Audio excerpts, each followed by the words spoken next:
I was surrounded by all my little coworkers. They were just 5 and 6 years old. So I made a vlog about the perks of leaving the classroom and changing careers.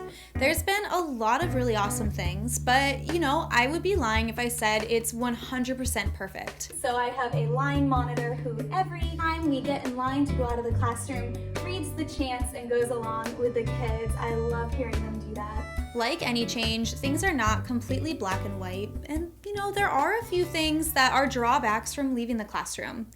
So I tried to dig deep. I didn't want to keep it on the surface level and say, I miss the kids. Of course I miss the kids. I loved my students, but I think anybody would miss the kids. That's the charm of being a teacher. So these are some of the real things, some of the unexpected things that I didn't realize would happen from leaving the classroom. For a little bit of context, I do work for myself. So I work from home. If I'm not at home, I might be at a coffee shop, but I have no office to go into. I don't have colleagues. I do have people that hire me that I speak with, but I've never even met any of them in person. It's all been over Zoom. For my content creation, the YouTube channel and any social media, my newsletter, that is all also on me. I put all of that out myself. So my experience might be a little bit different than somebody who went into an office environment, but I think the things that I picked out other people would experience, especially if they are working at home just like I am. That really leads me to the first thing, which is being alone all the time.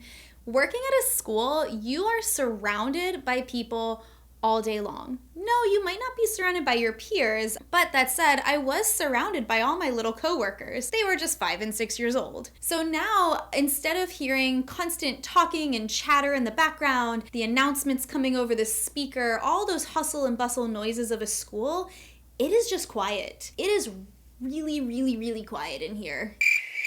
That's amazing. I can concentrate so much more, but it also just means I'm alone too. I am a company of one person, and that can feel a little lonely at times. It's hard to get to know people when you don't have a built-in set of colleagues around you. There's no Friday social, there's no such and such's birthday.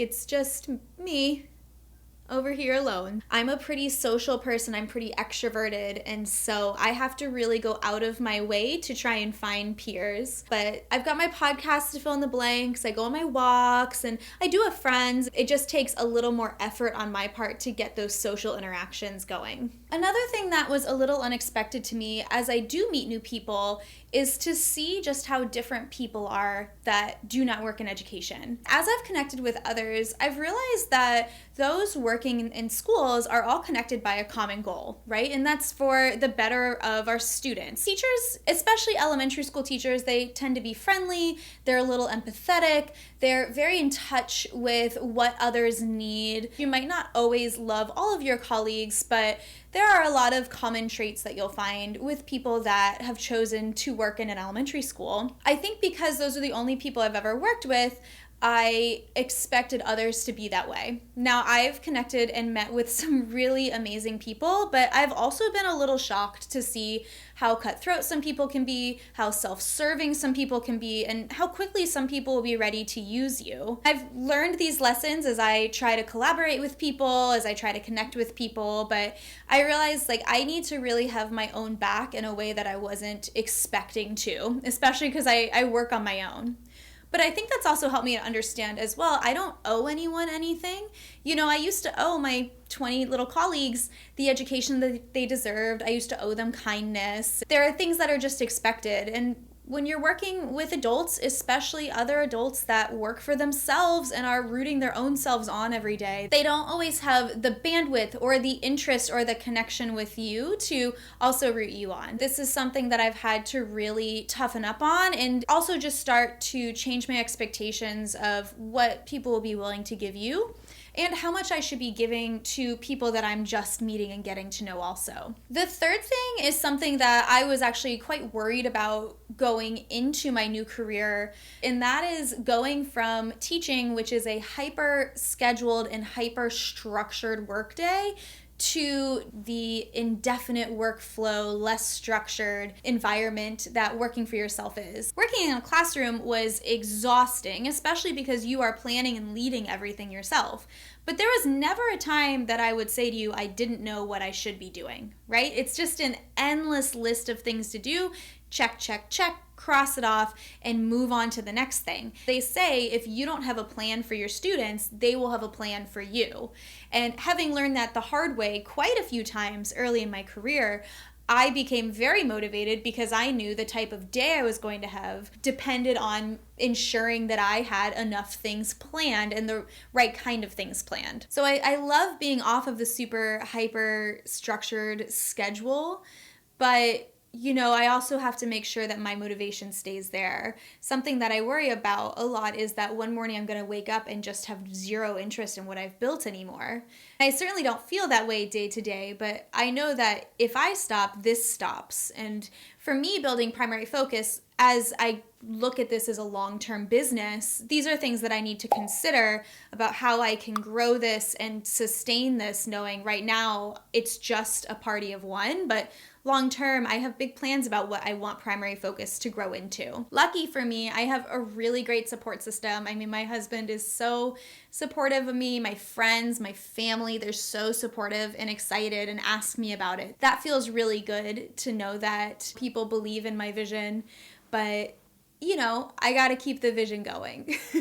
Moving into number 4, teaching has a really hard on and off switch, right? When you're teaching, you're on this wild calendar. You have really hard times where you're working, and then when it's off, it's just off. And you're doing this start-stop motion all the time. It can feel like you're in like a jerky old stick shift car. It makes it really difficult sometimes to actually relax because it doesn't necessarily come at a time where you needed it or where it made sense to have a break. A lot of the times it is very expensive to travel or do fun activities during those times because all the children in the United States and sometimes on a global level have similar breaks as the ones that you need to travel during. So that makes it really hard. It was nice to have those breaks. I think what I'm getting at though is now that I'm off of this schedule, it's just sort of indefinite now. And I've never had the experience of I just work year round. I kind of love it and I kind of hate it, right? And the other week I was getting really down about it because I feel like I don't have these celebrations in my life anymore. When it came time for a break, I mean, especially working down in kindergarten, there was usually some sort of a party or activities or an assembly or just even a general excitement leading up to these break times. And now time just kind of flows. For me, I do think it's healthier for me to be on this sort of like take a break when you need to schedule. But it can get a little dull from time to time, and it's kind of hard to not have all the excitement that I'm used to around these breaks and holidays. I've realized, in a way I've kind of opted out of a lot of this excitement because I'm not in the school environment anymore. So I'd love to hear if you left the classroom or if you're thinking about leaving the classroom, what are some of the downsides? What are some of the things you're worried about happening when you leave the classroom? Comment below. Make sure you've subscribed to Primary Focus. I'm Natalie and I'll see you next time.